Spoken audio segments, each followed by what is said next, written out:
Hello viewers, কেমন আছো তোমরা? এখন আমি যাচ্ছি আমার পাঁচিলের বাইরে, কারণ এখানে যে জায়গাটা আমাদের রয়েছে ওখানে আমি কিছু সিম গাছ লাগিয়েছি। তো আজকে সকালে যখন ময়লা ফেলতে গেছি দেখলাম যে গাছে কিছু সিম ধরেছে। তো ভেবেছি যে এগুলো আজকে তুলে রান্না করব। তো এখন আমি মাসিকে নিয়ে ওই সিম গাছের ওখানে যাচ্ছি। এই দেখো, গাছটা এইভাবেই মাটিতে হয়ে রয়েছে আর বেশ কিছু সিম ধরেছে। সিমগুলো বেশ সুন্দর। এখানে না দেওয়া হয়েছে সার, একদম ফ্রেশ জিনিস এটা। আর এখানে আমি সেরকম জলও দিতে পারিনি, তাহলে সিমগুলো হয়তো আরও বেশি হতো, গাছগুলো হয়তো আরও ভালো হতো।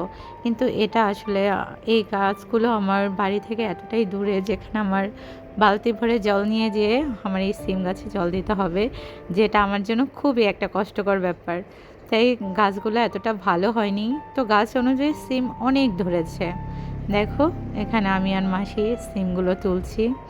এই যে খুব ভালো সিম ধরেছে, আর এতগুলো হবে আসলে আমি ভাবতেই পারিনি। খুব ভালো লাগছিল দেখে। এই দেখো সিমগুলো কত সুন্দর হয়েছে। তো এগুলো যতগুলো বড় হয়েছে সবগুলোই এখন তুলে নিয়ে যাব।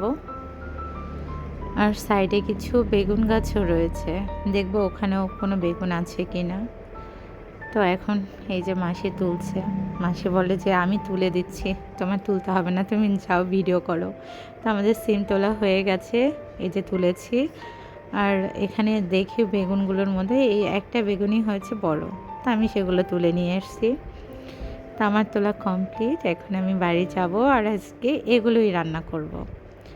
দেখো, তো এখানে আজকে যেহেতু শনিবার আমি নিরামিষ করব। আর আসলে আমার কোনো বারই মানা হতো না, আমি প্রত্যেক দিনই আমিষ খাবার খেতাম। তো আজকে শনিবার, আমি বড় ঠাকুরের মতে শনি ঠাকুরের জন্য আজকে আমার বাড়িতে আমি ফার্স্ট নিরামিষ করব। তো আমি সেই ভেজ ডাল আর সবজি রান্না করছি। আর এইদিকে আমার পাঁচিলের ভিতরটা এত পাতা পড়ে নোংরা হয়েছিল কি বলবো। তো আজকে আমি সেগুলো সব পরিষ্কার করেছি। আর এতদিন পরিষ্কার করিনি কারণ গাছে অনেক পাতা ছিল। তো আজকে সব পাতা দেখছি ঝরে গেছে, তাই যতটা পেরেছি পরিষ্কার করে ফেলেছি। তো আমার পরিষ্কার করা কমপ্লিট। আর এখন আমি এই পাতাগুলো এই পাঁচিলে বাইরে ফেলে দেব, কারণ এই দিদিদের গাছগুলো, দিদি বলেছে যে আমার পাতাগুলো আমার সাইডেই ফেলে দিও। তো আমার করা কমপ্লিট। এবার আমি শাওয়ার নিতে যাব। তো আমার শাওয়ার নেওয়াও হয়ে গেছে। তো এখন বাবু বলছে যে মাম্মি আমি কিছু ফল খাবো স্নান করার আগে। তো বলছে যে আমি একটা ড্রাগন ফল খাবো। তো এই যে বাবু ড্রাগন ফলটা ধুচ্ছে, ও এখন এই ফলটা খাবে, দেন ও স্নান করবে খাওয়ার পরে। তো এই দেখো, আর খাওয়ার আগে আজকে ঝুড়ি নিয়েই বসেছে। ওর এমনিতেও ফল খাওয়ার কোনো অভ্যাস নেই, ও একদমই ফল খেতে পছন্দ করে না। ওর নাকি কোনো পছন্দের জিনিসই নেই চিকেন আর মাটন ছাড়া। তো আজকে দেখেছি ও ফলের ঝুড়ি নিয়ে বসেছে। ও বলছে আজকে আমার যতগুলো ফল খেতে মন চাইবে আমি খাবো। তো এই যে এতবার একটা ফল নিয়ে বসেছে, কাটছে। আর এইদিকে ঋতিকা পুজো দিচ্ছে, ওর কাটা কমপ্লিট। আর এখন বলছে যে মাম্মি এত বড় একটা ফল, আমি এটা খেয়ে কি আর কোনো ফল খেতে পারবো? আমি বলেছি ঠিক আছে, তোমার আর কোনো ফল খেতে হবে না, তুমি যেটা কেটেছো ওটাই খাও। এই যে কেটে ফেলেছে, বলছে যে দেখো, আর আমাকে একটু ভিডিও করো, দেখাও যে আমি ফল কাটছি। এখন ঠিক আছে তুমি খাও, কোনো প্রবলেম নেই, আমি ভিডিও করছি।